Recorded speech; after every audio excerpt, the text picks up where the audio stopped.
Hi, my name is Karen Longridge, and I'm a social worker here at the Children's Center of Thunder Bay. And you are probably somebody who works with children in a childcare setting. Welcome.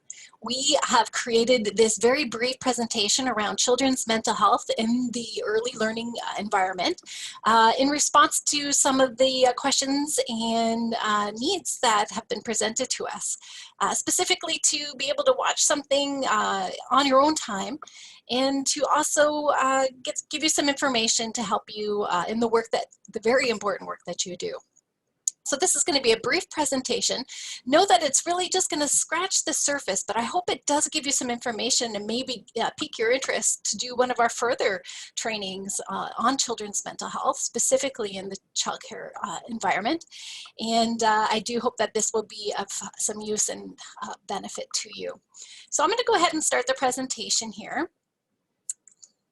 I'm just going to stop my video, but know that I'm still here. And here we go. Great. Okay. So before we get too far, I do want to acknowledge, of course, that here at the Children's Center of Thunder Bay, we want to formally acknowledge that we are in the Robinson Superior Treaty Territory of 1850. The land in which we work, we live, and we serve our children, youth, and families is the traditional territory of the Anishinaabe, and we want to recognize and honor the contributions made to our community by the Métis people and the enduring presence of Indigenous people on this land. Today's presentation is really one to begin by defining and describing mental health in children 0 to 7 years. I know that sounds unusual to some people. How can such little people be considered to have concerns around their mental health? But it is present, and I'll explain how it shows up even in the classroom. I want to talk a little bit about why is mental health so important in the early years, and to think about what it may look like in your day-to-day work, and also to think about what are some next steps that we can do in order to support the healthy development of mental health in children in this age range. So there's many definitions out there around mental health, and what all of those definitions have in common are three things. So they really focus on the healthy social emotional development, right? So there's lots of different kinds of development out there: fine motor skills, gross motor skills, cognitive, speech. Social emotional development has three qualities to it. One is the ability to form close and secure relationships. That means that there's somebody I know I can trust in this world, and they are able to respond to my needs, and that what I'm experiencing matters. That they can also experience, manage, and express emotions, so the wide range of emotions from happy, sad, mad, glad, frustrated, disappointed, and that the children can explore and engage with the environment, meaning that they can benefit from all the various things that we may have in our classrooms in front of them. But it's really important to look at all of those things in the context of family, community, and culture. So, one of the things I like to think about is, it is still healthy mental health in families that may use a very loud and may be interpreted as an aggressive kind of way of communicating with one another, but that's normal in that environment, and it makes sense that a child would learn to communicate in those same ways. I also think about, exploration and how that may be dependent upon community and culture. Certainly there's a difference between how far we allow kids to explore when they are in the city versus when they're out in the country. And you may see, varying abilities to be able to be independent, dependent upon where a child lives.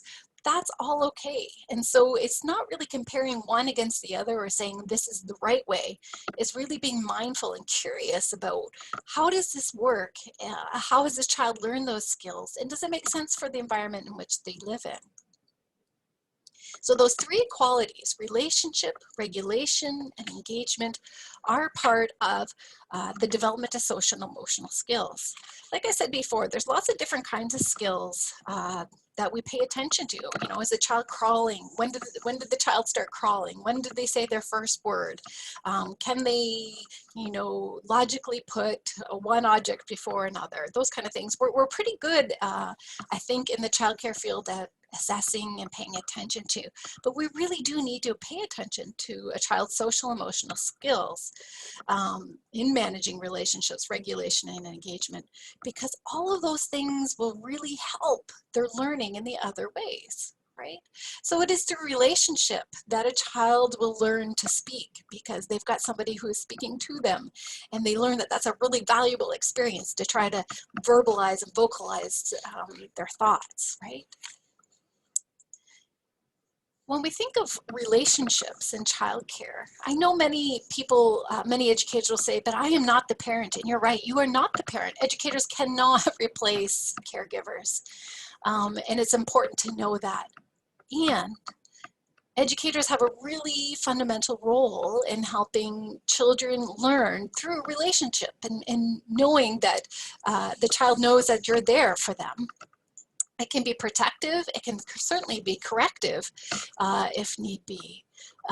You know, I often say as a parent, I couldn't be everything to everyone, and it was a gift when my child was able to go to childcare and experience something from someone else. And in some ways, you are also a gift for a child that can learn different things that you bring to the table as well. What's really important, though, is to be committed to establishing that relationship.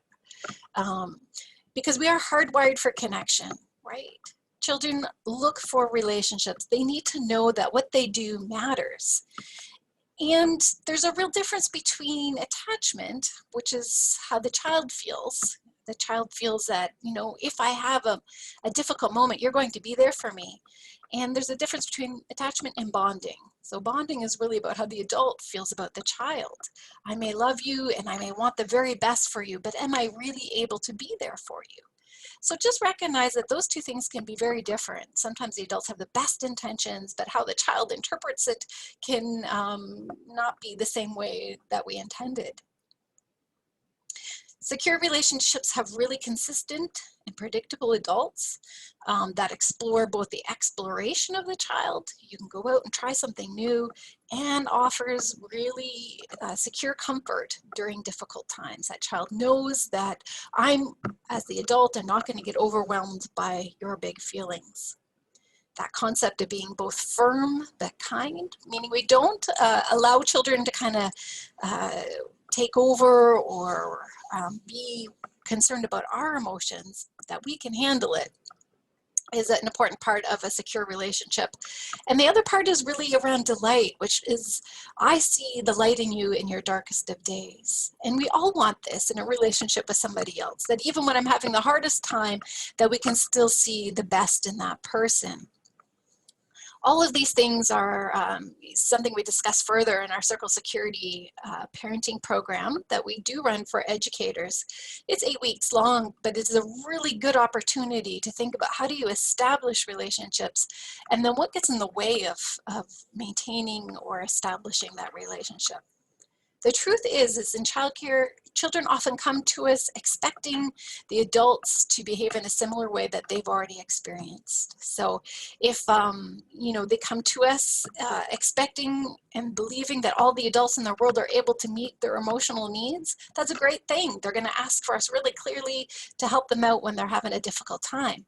But if children have learned somewhere along the ways that, you know, my anger really freaks my mom or dad out, so I'm going to pretend that I'm not angry, or I'm going to hide that in some way, or my sadness in some way, then the child is going to expect us to do the same kind of similar response. So for example, if a child falls down and, you know, normally somebody in their life would say, you're okay, you're fine, get up, they learn to not necessarily come for comfort during that time.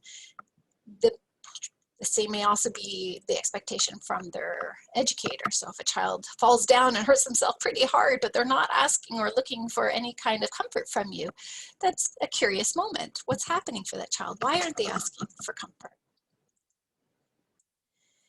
You are so important as an educator, and sometimes I think that gets lost in translation or in understanding of the important work that happens in these early years.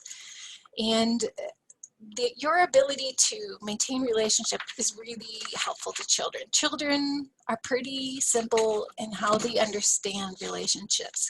They believe if you're okay, I'm going to be okay. And they're watching us to see if we're okay. So if I fall down and that doesn't cause you to panic and hyperventilate, I have a sense that I'm going to be okay because you can help me through this. Or even in that classroom setting, if, you know, my little friend next door is having a really hard time and he's hitting and he's screaming and kicking, and I see that you are still firm but kind and you're able to manage that, that helps me feel safe in that environment. But the following is also true. So the kids are watching to see if we're okay and that they're going to be okay. But stressed adults equal stressed children. So when children see us stress, and there's lots of stressors in this line of work and certainly in this time of life with all of our pandemic challenges, kids are reading us and they're trying to determine if they're okay, if they're safe, and is it a safe environment for them. When they see us stressed, they become stressed. And stressed children aren't able to learn in the way that we need them to.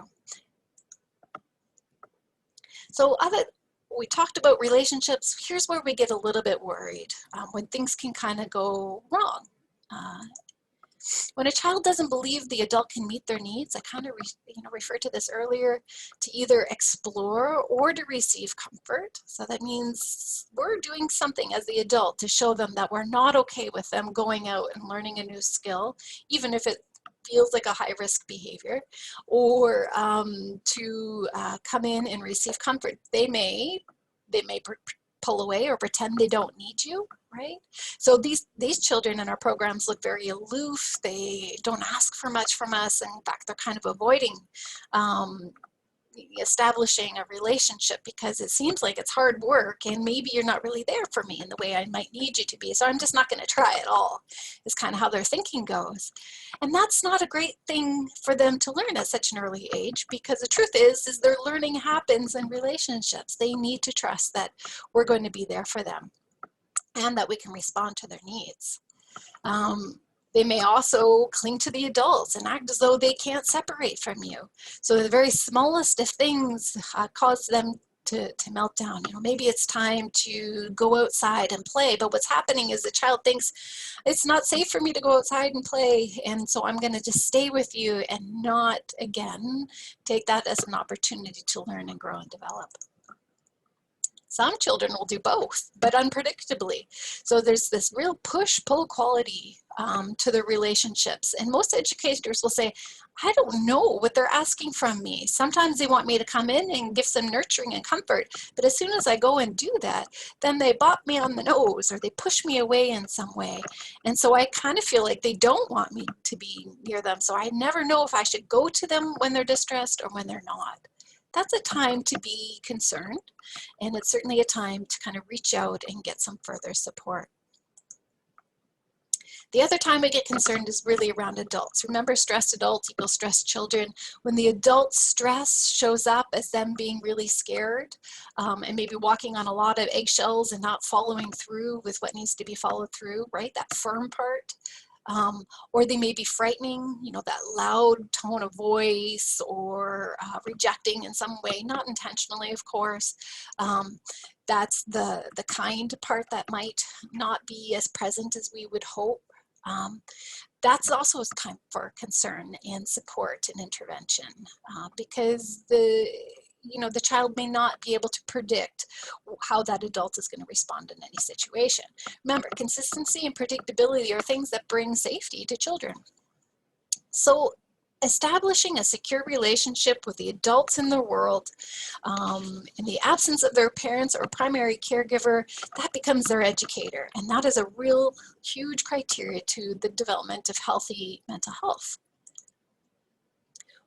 Regulation is another one. So really, regulation is around how children experience, manage, and express emotions. So we all have a wide variety of emotions. It's important that our emotions happen not so fast that they're changing a million times in a minute, not so slow that we get stuck in anger or frustration for a very extended period of time, that they're within a range of not so intense that we can't come back to a baseline, but also not so numb or not present, that it doesn't seem as though we're really having any variation in our emotions. So really, there's been lots of studies around regulation as being a precursor to later school success. And the more that a child can have skills to stop, think, and choose, that's our executive functioning skills, in situations they can do things like prioritize a certain behavior. They can tolerate distress. They learn to wait, take turns. They can slow things down or they can speed things up. They've got some flexibility in their emotional response. That in itself is a success criteria, certainly for school, but I would say for life. You know, we all need to have those skills. We need to learn how to self-soothe ourselves and be able to manage intense, distressing emotions. This does not happen for small children outside of their relationship with adults. Right? Children need us to be able to regulate and help them with that. It's this work in progress. This is really the skill you're trying to help them learn. And a 2-year-old certainly needs the adult to help them slow down and recognize that it's going to be okay and that we can help them get through that. Over time, you'll see children, even in preschool classrooms, be able to take that breath or ask for help. So as much as we kind of think about the goal for emotional regulation as a child can, you know, regulate their emotions by themselves, this actually doesn't happen to much later in life. And I would even argue that as adults, we need other people to help us regulate. You know, after a long day, perhaps a frustrating at work, and we come home and we kind of go on a rant with our partner, and our partner listens and they're able to kind of breathe and stay calm and, you know, help us perhaps see things in a different way. We too become, you know, more calm and more regulated. It's exactly the same for children. First goal, however, and as an educator that you want to teach children is, what is an emotion? What is this thing that's happening to me? And how are they different? Happy, sad, mad, worried, etc.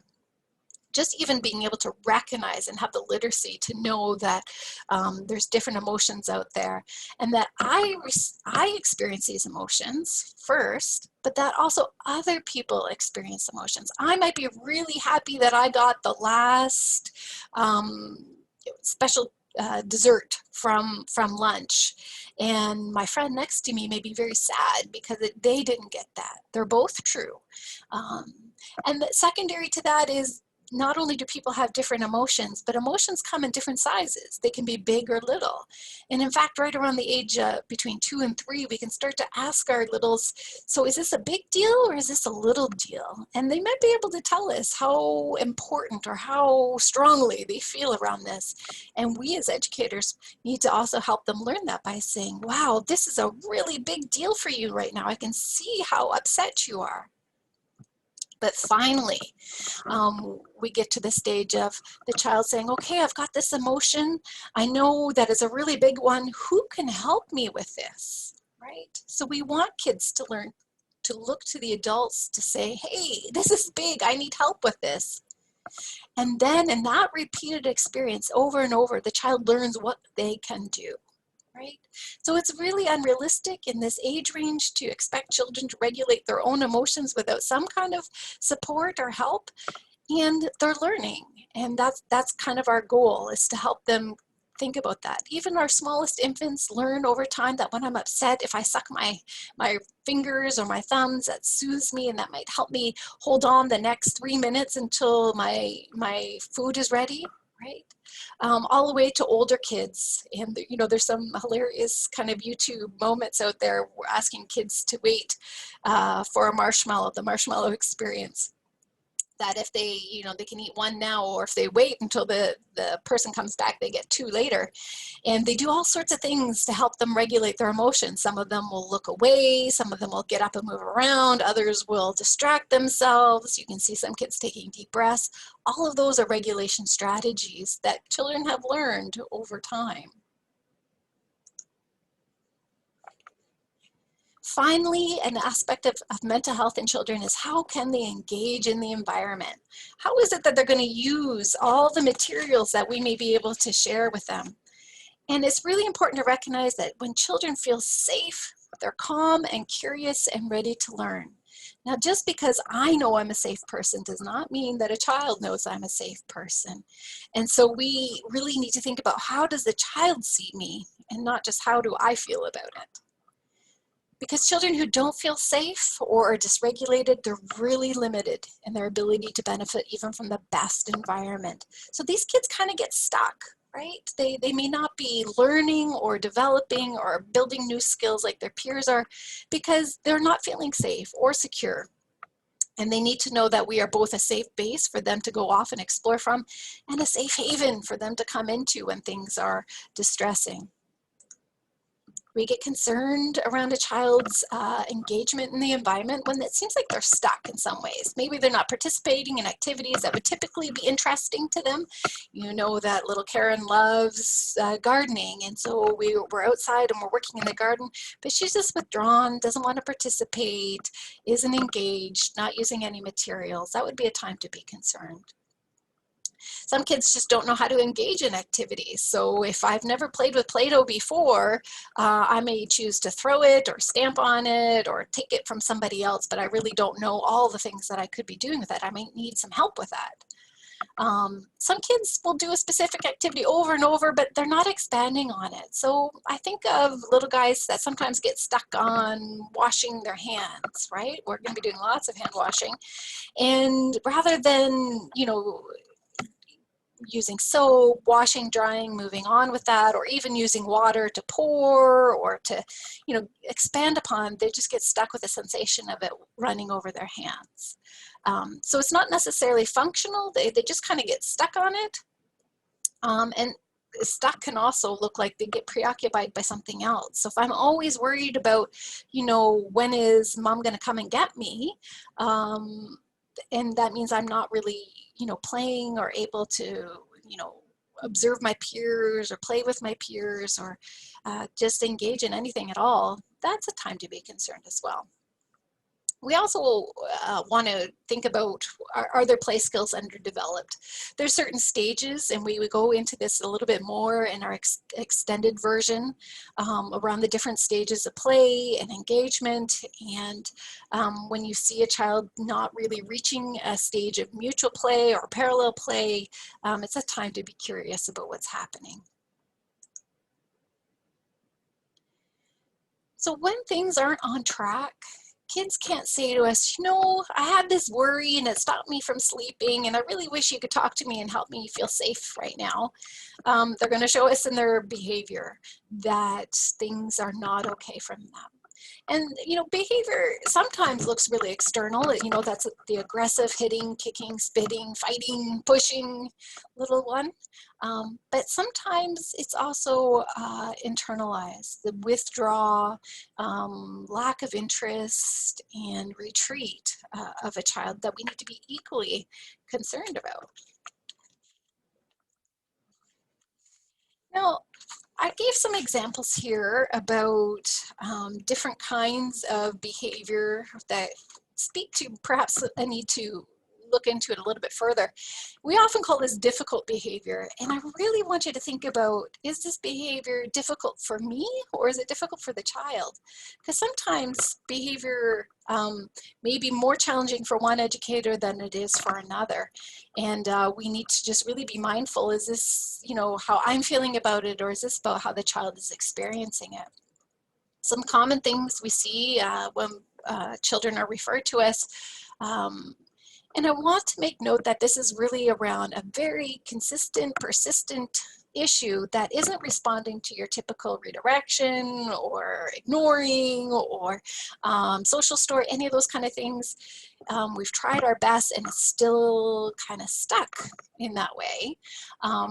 We need to pay attention to that. So there's also different developmental stages where we see more of this behavior. Certainly, our toddlers are notoriously aggressive. They don't yet have the words. They don't have the reflection to be able to tell us what's going on for them. They're learning that skill. So you may see a lot more of that, including biting and those sorts of things. But all of these things can be present. When we talk about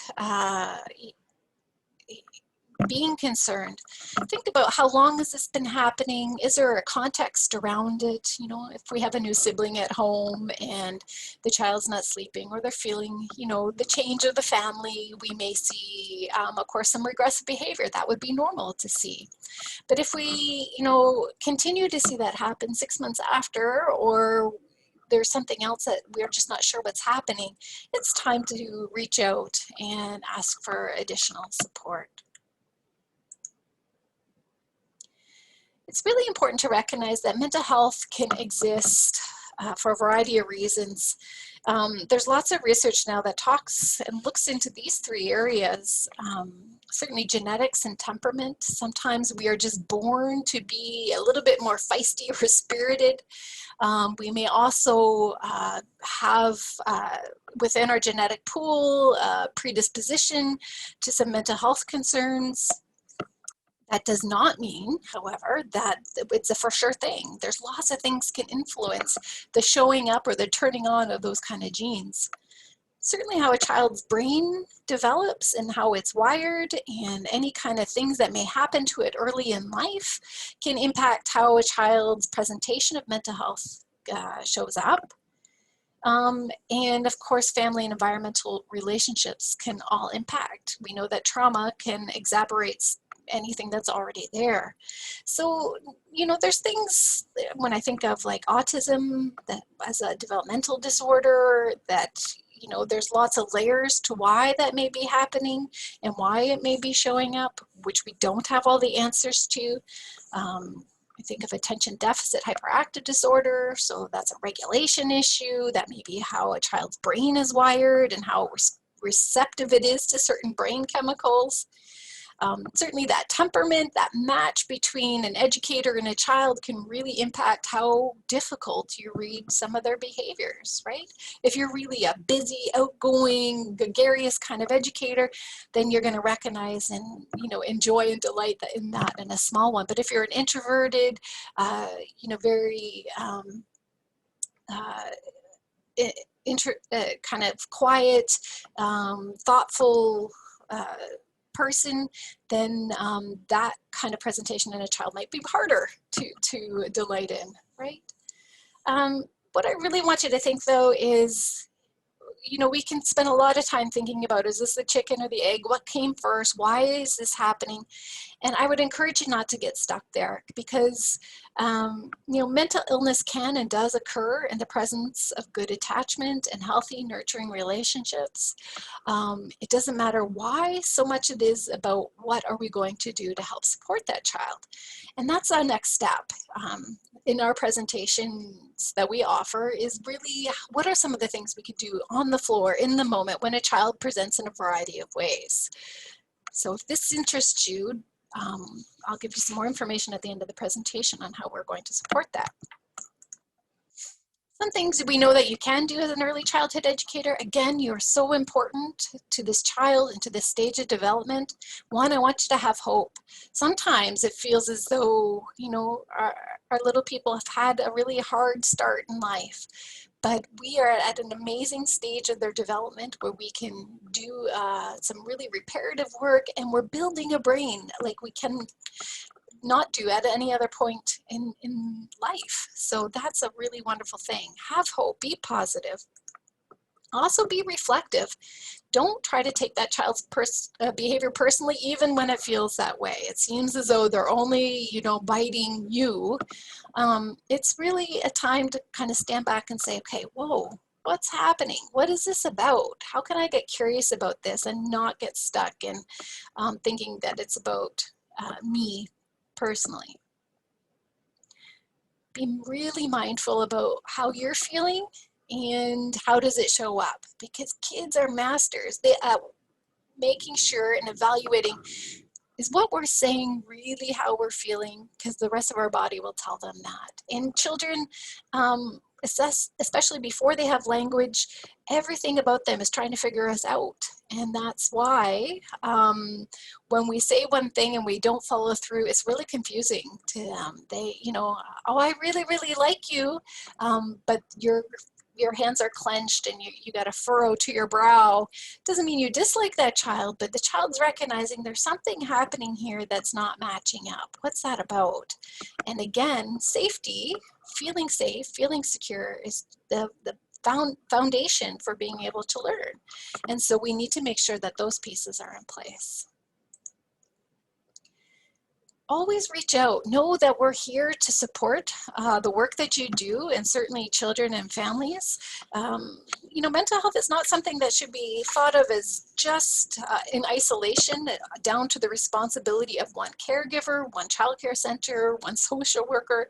We all need to really be committed to working out, to reaching out and working together. And keep learning. This is just the beginning of a series of many little introductory pieces. We have developed some interactive workshops that we do provide virtually, but they happen in live time so that we can learn from one another and also practice some of our skills. Those dates will be posted on the DSAB childcare portal. But also know that our program will come to your program and work specifically with any team or set of educators or program on what it is that's happening. So for example, if you've noticed that many of the children in your program are really struggling during times of transition, we have a whole presentation on transitions. Maybe it makes sense for us to sit down with you specifically so we can have some conversation around that and think about what would be helpful. Using the resource consultant as an additional resource who can, you know, help follow through in those day-to-day kind of moments.